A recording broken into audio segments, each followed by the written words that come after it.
What's up everyone and welcome back to the MMA Zone. Today we are getting started with Dana White revealing huge UFC fights on Tuesday afternoon. Dana White went live to announce several major matchups. Before we continue, make sure to leave a like on the video to help support the channel. On the UFC 320 card, Magomed Ankalaev and Alex Pereira will collide in a highly anticipated main event. Merab Dvalishvili and Corey Sandhagen will face off in the co-main event. The card will also feature a light heavyweight bout between Yuri Prochaska and Khalil Rountree Jr. The winner of that fight will likely be next in line for a shot at the championship. All right, UFC 320, October 4th, T-Mobile, Las Vegas. The champ, Magomed Ankalaev, defends his belt against Alex Pereira. Ankalaev hasn't lost in 7 years. He has the second longest win streak in the UFC light heavyweight division behind who? John Jones, the GOAT.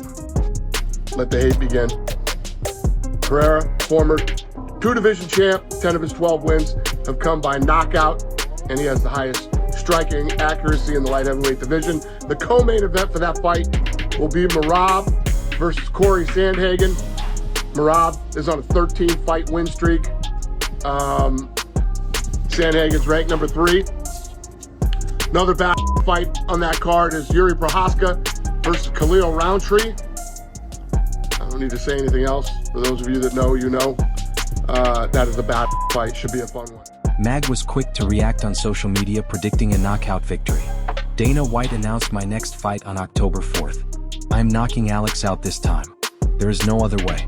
Get ready for the big show. In the case of the Dvalishvili-Sandhagen bout, a win would make the machine just the 8th champion in UFC history to record 3 title defenses in 1 year. Additionally, Dana White also revealed that Tom Aspinall will be defending his title for the first time on the UFC 321 card.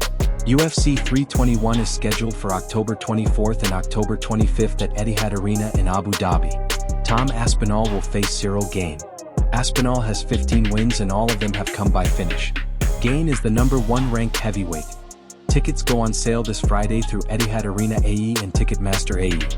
With the Aspinall-Gane fight now official, Jailton Almeida, who is set to fight Alexander Volkov on the same card, is eager to cement his place as the number 1 contender. Almeida stated that it is great to know the title fight will be on the same card as the title eliminator. Aspinall versus Gane for the title and Almeida versus Volkov as the title eliminator. Almeida said he will give his life to leave the arena with a finish and earn his title shot. Given that the event is taking place in Abu Dhabi, Mike Mann noted that it will be interesting to see how big of a pay-per-view draw Aspinall really is and whether the champion can deliver strong numbers despite the event airing midday in the United States. Tom Aspinall also reacted to the official fight announcement against Ciryl Gane. Aspinall responded to the news by saying the fight is exactly what he wanted and he is ready to prove he is the best heavyweight in the world. All right, now, UFC 321, October 25th, Etihad Arena in Abu Dhabi. Tom Aspinall will face Ciryl Gane. Aspinall has 15 wins, and all of them are by finish. Gane is the number 1 ranked heavyweight. You can go to, tickets go on sale this Friday, etihadaarena.ae or ticketmaster.ae. Ciryl Gane reacted to the Tom Aspinall fight announcement on social media, saying, "Now it is time, let's go get it." Who do you think will win between Tom Aspinall and Ciryl Gane? Let us know in the comments. Justin Gaethje recently spoke about fighting for the belt after UFC 318. Following Ilia Topuria big win over Charles Oliveira, there has been no clear indication of who Topuria will face for his first lightweight title defense. In recent weeks, Paddy Pimblett and Justin Gaethje have both made their case for the fight. Now with UFC 318 complete, Max Holloway has also entered the conversation for the next title shot. During an interview with ESPN, Brett Okamoto, Justin Gaethje explained that he believes either himself, Arman Tsarukyan, or Max Holloway will receive the opportunity, but he is confident that he is next.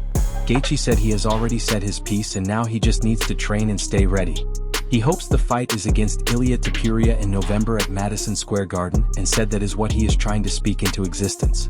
However, he also acknowledged that anything can happen with the UFC and all he can control is how prepared he will be. Gaethje added that he is biased and wants to be the one chosen but understands other fighters feel the same way. Gaethje also shared his ideal scenario, saying he would beat Topuria this year, defend the title against Max Holloway on the White House lawn, and then retire as both the BMF and undisputed champion. Additionally, Justin shut down rumors about being interested in a fight with Paddy Pimblett as a title eliminator. He said absolutely not and explained that if the UFC wants him to take that route, then he does not believe they need him anymore. Gaethje stated that he feels the UFC would be using him if they booked that matchup. He also mentioned that the belt was vacated and given to a fighter who was 2-2, which made him question the logic behind potential matchmaking. With Dana White brushing off reports of a title fight or bust ultimatum from Gaethje and Max Holloway eager to face Ilia Topuria again, it will be interesting to see what is next for the highlight. Ilia Topuria also spoke about his next fight earlier today during a live stream with the Nelk Boys. Topuria said his next opponent will be either Justin Gaethje or Paddy Pimblett. Finally we're back after over a year hiatus. Me and Cyril finally signed on the dotted line. This is the 4th time we've been matched up together. He turned down the fight early on before we were both in the rankings. After that, he fought Spivak. I said in a post-fight interview after I beat Topuria, I'm going to go to Paris. I'm going to be sat front row for Cyril Gane against Sergey Spivak. I'm going to beat the winner, and then I'm going to beat John Jones. I went to Paris. Cyril, unfortunately, turned down the fight on a second occasion. Third occasion, fought Curtis Blades. The original opponent was Cyril Gane. Unfortunately, Cyril Gane was busy that day. Cyril was filming his Netflix series. Can't remember what it's called, but I'm sure you can check it out now on Netflix. And now we are matched up for the 25th of October, Abu Dhabi. Me and Cyril. The 4th attempt is here, and this is Cyril's 3rd title shot. So we are going to try and get rid of Cyril Gane from the title picture for good. Ilia Topuria is not interested in fighting Arman Tsarukyan and did not mention him at all, which came as a surprise to many. Later on, Ilia went off on Arman for pulling out of the fight against Islam due to injury. First of all, who gives a about him? It's kind of weird, dude. But if you pull out a day before, you gotta fight someone else. Like I was at that fight too, and I was so pumped for that fight. And then the day before, he pulled out, and everyone's like, bro. And for no reason. Yeah. For no reason. If you really have a serious reason, I don't know, something that, how could it happen, but you break your hand, you leg, I don't know, something like that. Me, I would go even like that inside the octagon. Khabib talks about a potential UFC rule change. While rule changes in MMA are extremely rare, Khabib Nurmagomedov shared what he would change if he were UFC president for a day. During a recent sit-down with Adam Zabera, the Hall of Famer said he would eliminate rounds altogether. Khabib explained that non-title fights would be one continuous 15-minute round and title fights would be one continuous 25-minute round. Khabib said that fighters would step into the octagon and fight straight through without any breaks. He questioned the purpose of rounds and said they exist mainly for entertainment and business reasons such as advertisements. While he understands the business side, he believes that from a pure sport perspective, rounds are unnecessary. He added that the rules would remain the same, such as no strikes to the back of the head or groin strikes, but the fight itself would be uninterrupted. The MMA community was quick to react to Khabib idea. Cub Swanson agreed with the concept, while another fan said fire Dana and let Khabib take over, claiming Khabib was speaking facts and that a promotion like this would change the fight game dramatically. Others strongly disagreed, saying it would ruin the UFC because wrestlers could take opponents down early and hold them for the entire fight. Some fans said it would be boring regardless of effectiveness and that fighters need time to recover between rounds. Another joked that it would be 15 minutes of uninterrupted hugging. Some fans played devil's advocate, pointing out that judging would be extremely difficult if fights went to the scorecards due to constant momentum shifts. Others mentioned that listening to corner advice between rounds is one of the best parts of the sport, as fighters make adjustments and come out motivated. Several fans noted that early MMA experimented with no rounds and it was a poor product because fighters gassed and little action happened. Despite the discussion, the chances of rounds being removed from the unified rules of MMA are nearly non-existent. Now moving on to UFC updates. Ahead of this weekend's card in Abu Dhabi, here are the latest developments. A new fight has been added to the Noche UFC card on September 13th. According to Marcel Dorf, Jose Daniel Medina will face Dusko Todorovic. Medina is looking to snap a 2-fight skid after going winless inside the octagon, while Todorovic is hoping to end a 3-fight losing streak that dates back to 2022. Next, the Janata Dinas vs Mario Pinto fight, which was first reported on July 16th, has now been confirmed for the UFC Rio de Janeiro card on October 11th, following an initial report from MMA Fighting. The following week, when the UFC heads to Vancouver, Danny Barlow will take on Jordan Santos in a middleweight bout. Barlow is looking to bounce back from a first-round loss to Sam Patterson, while Santos is aiming to secure his first UFC win after losing his debut in March. Last but not least, Patricio Pitbull reacted to his placement in the UFC featherweight rankings after picking up a win this past weekend. On Tuesday, Pitbull took to social media saying he is officially ranked and ready to climb higher immediately. He said anyone anytime, short notice or long notice, and that every featherweight can get it, especially those ranked above him. Pitbull debut placed him at number 11 in the featherweight rankings, just behind Gene Silva and just ahead of Steve Garcia. Dana White also provided an update on Islam Makhachev versus Jack Della Maddalena.